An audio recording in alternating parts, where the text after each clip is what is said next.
یعنی طائف کو، عثمان نے کہا قسم ہے میری عمر کی، میں نہیں جانتا کہ اس کے بعد شیطان نے مجھے بھلایا ہو یا مجھ سے خلط ملط کیا ہو، یعنی میں پھر کبھی نہیں بھولا۔ یہ ابن ماجہ کی روایت ہے 3548 نمبر پر۔ اور اس سے ہمیں یہ پتا چلتا ہے کہ آسیب کا علاج ہو سکتا ہے اور اللہ سے اس کے لیے دعا بھی کی جا سکتی ہے۔ اور حضرت عائشہ نے بیان کیا کہ بنی زریق کہ ایک شخص یہودی لبید بن عاصم نے رسول اللہ پر جادو کر دیا تھا، اس کی وجہ سے رسول اللہ کسی چیز کے متعلق گمان کرتے تھے کہ آپ نے وہ کام کر لیا، حالانکہ آپ نے وہ کام نہ کیا ہوتا۔ ایک دن راوی نے بیان کیا کہ ایک رات نبی صلی اللہ علیہ وسلم میرے یہاں تشریف رکھتے تھے، مسلسل دعا کر رہے تھے، پھر آپ نے فرمایا عائشہ تمہیں معلوم ہے میں اللہ سے جو بات پوچھ رہا تھا اس نے مجھے اس کا جواب دے دیا۔ میرے پاس 2 فرشتے حضرت جبرائیل اور حضرت میکائیل آئے، ایک میرے سر کی طرف کھڑا ہو گیا اور دوسرا میرے پاؤں کی طرف۔ ایک نے اپنے دوسرے ساتھی سے پوچھا ان صاحب کی کیا بیماری ہے، دوسرے نے کہا ان پر جادو ہوا ہے۔ اس نے پوچھا کہ کس نے جادو کیا، جواب دیا کہ لبید بن عاصم نے۔ پوچھا کس چیز میں، جواب دیا کہ کنگے اور سر کے بال میں جو نر کھجور کے خوشے میں رکھے ہوئے ہیں۔ سوال کیا اور یہ جادو ہے کہاں، جواب دیا کہ زروان کے کنویں میں۔ پھر نبی صلی اللہ علیہ وسلم اس کنویں پر چند صحابہ کے ساتھ تشریف لے گئے، جب واپس آئے تو فرمایا عائشہ اس کا پانی ایسا سرخ تھا جیسے مہندی کا نچوڑ ہوتا ہے، اور اس کے کھجور کے درختوں کے سر اوپر کا حصہ شیطان کے سروں کی طرح تھے۔ میں نے عرض کیا یا رسول اللہ آپ نے اس جادو کو باہر کیوں نہیں کر دیا؟ آپ نے فرمایا اللہ نے مجھے اس سے عافیت دے دی، اس لیے میں نے مناسب نہیں سمجھا کہ اب میں اس برائی کو خواہ لوگوں میں پھیلاؤں۔ پھر آپ نے اس جادو کا سامان کنگھی، بال، خرمے کا غلاف اس میں دفن کر دیا۔ عیسیٰ بن یونس کے ساتھ اس حدیث کو ابو اسامہ اور ابو زمرہ، انس بن ایاز اور ابن ابی زناد تینوں نے ہشام سے روایت کیا، اور لیث بن سعد اور سفیان بن عیینہ نے ہشام سے یوں روایت کیا ہے فی مشتن و مشاقتن، اور مشاطہ جو ہے اسے کہتے ہیں جو بال کنگھی کرنے میں سر سے نکلیں، اور سر یا داڑھی کے، اور مشاقہ روئی کے تار یعنی سوت کے تار کو کہتے ہیں۔ بخاری کی روایت کا نمبر ہے 5763 نمبر ہے، اور ابن ماجہ کی روایت کا نمبر ہے 3545۔ اس سے ہمیں بہت ساری باتیں پتہ چلتی ہیں۔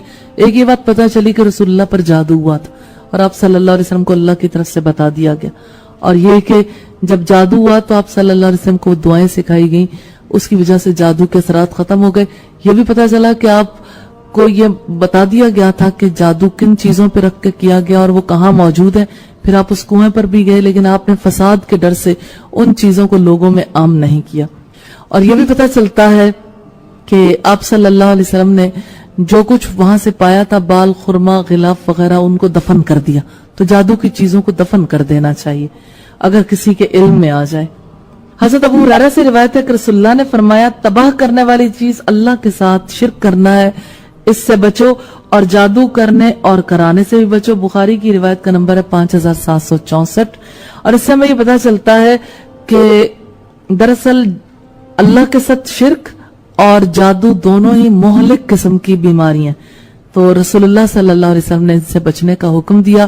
حقیقت یہ ہے کہ جادو کا معاملہ جو ہے کافی پیچیدہ نوعیت کا ہے، اس کو باقاعدہ طور پر سمجھنے کی ضرورت ہے، تو ان چیزوں کے بارے میں جاننا ضروری ہے تاکہ انسان ان آفتوں سے بچ سکے۔ حضرت قتادہ نے بیان کیا کہ میں نے سعید بن مسیب سے کہا ایک شخص پر اگر جادو ہو یا اس کی بیوی تک پہنچنے سے اسے باندھ دیا گیا ہو، اس کا دفیہ کرنا اور جادو کے باطل کرنے کے لیے منتر کرنا درست ہے یا نہیں؟ انہوں نے کہا اس میں کوئی قباحت نہیں۔ تو جادو دفع کرنے والوں کی تو نیت بخیر ہوتی ہے، اللہ نے اس بات سے منع نہیں فرمایا جس سے فائدہ ہو۔ اور اس سے ہمیں یہ پتا چلا کہ جادو کر کے کسی کو اتنے بڑے مرض میں بھی مبتلا کیا جا سکتا ہے کہ خاندانی اور گھریلو تعلقات ہی متاثر ہو جائیں، یعنی بیوی تک پہنچنے سے روک دیا جاتا ہے، اور اسی وجہ سے گھروں میں اختلافات بڑھ جاتے ہیں اور لوگ ایک دوسرے سے جدا ہو جاتے ہیں۔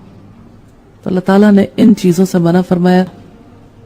حضرت ام جندب سے روایت ہے کہ میں نے رسول اللہ کو دیکھا، آپ نے جمرہ عقبہ پر کنکر مارے وادی کے نشیب میں سے یوم النحر کو، پھر آپ لوٹے اور قسم کی ایک عورت آپ کے پیچھے ہوئی, اس کے ساتھ ایک بچہ تھا, اس پر بلا تھی یعنی جن شیطان وغیرہ.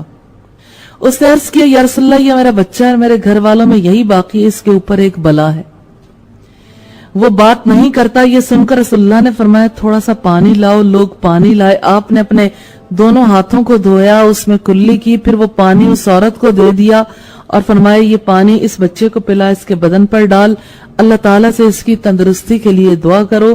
ام جندب نے کہا میں اس عورت سے ملی اور میں نے اس سے کہا تھوڑا سا پانی اس میں سے مجھے بھی دے دو. وہ بولی یہ تو اس بیمار بچے کے لیے. ام جندب نے کہا پھر میں اس عورت سے دوسرے سال ملی اور میں نے اس سے اس بچے کا حال پوچھا تو اس نے کہا اب وہ بچہ ٹھیک ہو گیا ہے اور ایسا عقل والا ہوا ہے کہ لوگوں کی عقل سے بڑھ گیا ہے. ابن ماجہ کی روایت ہے 3532 جس سے ہمیں پہلی بات یہ پتا چلتی ہے کہ جنات یا آسیب وغیرہ کا اثر ہوتا ہے. نمبر 1. نمبر 2 یہ کہ رسول اللہ کے عہد میں بھی ایسے ہی بچوں کو یا بڑوں کو بلائیں چمٹ جایا کرتی تھی اور یہ ایسا سلسلہ نہیں ہے جو لا علاج ہو. اللہ کی رحمت ہو جاتی ہے, اللہ پر بھروسہ بھی کرنا چاہیے اور اللہ سے دعا بھی کرنی چاہیے.